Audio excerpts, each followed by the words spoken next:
Hello everyone and welcome to another Pokémondays vlog. I was planning on doing other videos to address these events separately, but for now I think I'll just do this vlog to address some such events that just came up this morning, when I was still trying to wake up, and as well as get you something initially while it's still relatively fresh, and I'll address my more detailed thoughts later, since I'm still working on other things. And so about a sixth of the way done reading my Batman script. I'll definitely want to get that out primarily by the end of the month. Most managed going towards that.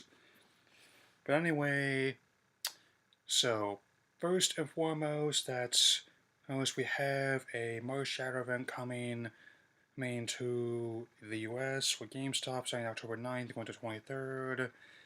Most likely to tie into the release of the I Chose You movie, as well as Ultra Sun Ultra Moon. Oh, and I got an countdown video. Probably have to do an errand tomorrow. Or maybe get another payment in that game so I can. And if they do decide to do the Ash Pikachu events, I think they're gonna have to handle them very differently, given how the release pattern in the US is gonna be different. That's gonna be coming to theaters for just 2 nights, and then just coming on Disney XD maybe later this year. After that, hopefully. Hey, I'm also working on still writing scripts of my other Pokemon reviews. I want to do those first so I can caught up from just moving onward, and just keep in mind that I might not say what you think I will about it. On that note, I've also been informed that for a couple of September that we will see a Brock and Misty return to the series in the Sun Moon anime, where in addition to images being leaked, we have a brief summary that says Ash returning to Canada for a school trip, as well as fighting some of his first most memorable companions in a battle against Misty's Mega Gyarados and Brock's Mega Steelix, and also having. I actually kind of like the designs, given how they have their original outfits back, as well as fusing with Silas on the Moon series, and I still don't find the style as bad as everyone else says it is. There's neither the writing nor the artwork. I think it's unique. In sense, I don't find the comparison to Generation 5's anime as bad as everyone says, because one, I like that series, and two, if anything, it's actually close in story structure to Orange Islands for me, definitely. Hey, and I definitely watch a lot of anime that have many similarities to Western animation, Shin style and tone, notable ones, as being a One Piece, Cowboy Bebop, and the Big O. And I'm also enjoying the remaster Outlaw Star that started airing a couple weeks ago. I honestly can't wait to see more. And I still submit, in case I Chose You movie, that I once again suggest the idea that history has been rewritten and they've quote-unquote been erased to be a lot of bunk.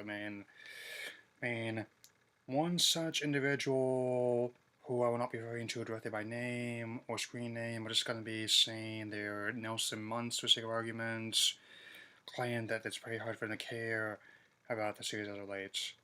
Well, I personally find it hard to care here that's people still react this way. It's been a year, and we need to start moving forward, or to let this whole thing just, as I won't say let it go, but I will say to let it be more accurate for me, since I can understand why a lot of them were upset ahead about the events last year. I do, but I still personally don't find the outcome or the whole thing as bad as everyone else thought. And the stuff I do have problems with is generally not the same as a lot of others would. So I will definitely get into more detail when I'm working on one of my XYZ reviews.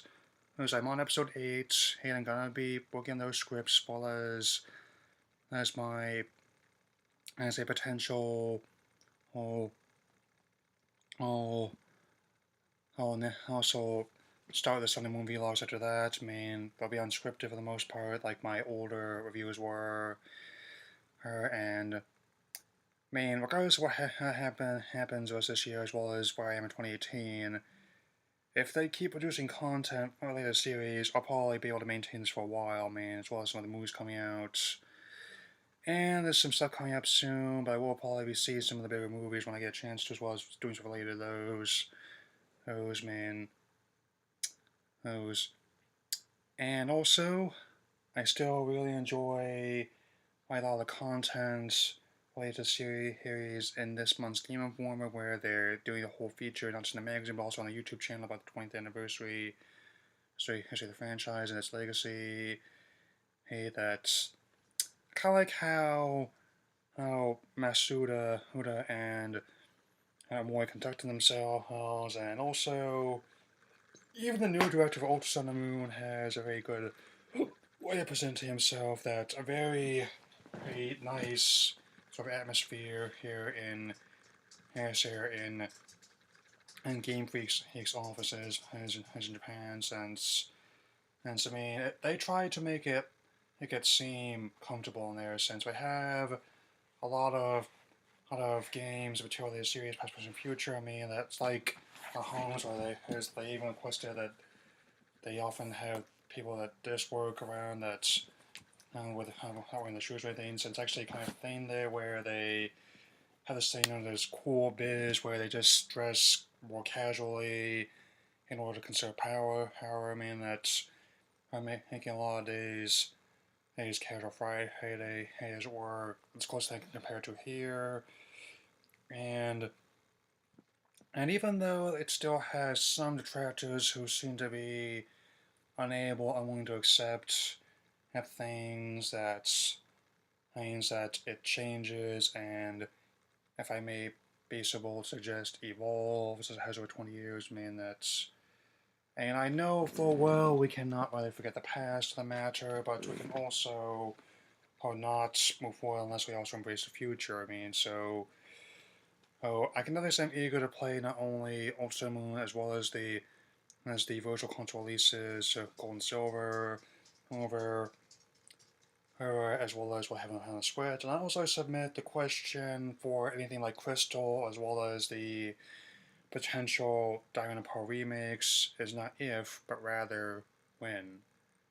And that's definitely something that's I've appreciated. That's it. I mean, even though there have been times where I haven't always been into it, I mean, I've often done experiments in the past with other series and but I submit that it would, I mean, given how it sold well over 200 million units, and other aspects, actually like the Go mobile game, even after the decline last year, it still has over 60 million users logging each day, even after the whole mess in Chicago, and while the one event in Japan didn't have a similar problem. That's, I mean, all these weird viral videos where it shows Team Skull dance with the people in Pikachu costumes. I mean, pretty fun. And given how it's lasted, had more than 20 years now, that generally does not happen if absolutely no one likes it. I guarantee you that. I mean, that sense. And also, just keep finding out more and more stuff about Ultra Sun and Moon. Gives you more ammunition to further disprove the article I fact check on my YouTube channel. Link to this one I did on my blog a while ago. So anyway, that's all I've got for now. Let me know about what you think of these developments in the comments. I will definitely get back to work on some of my other projects after I upload this, especially after that whole thing I wasn't playing about the death of the movie and how unintentionally hilarious it was. And I shall see you all later. So gotta catch 'em all.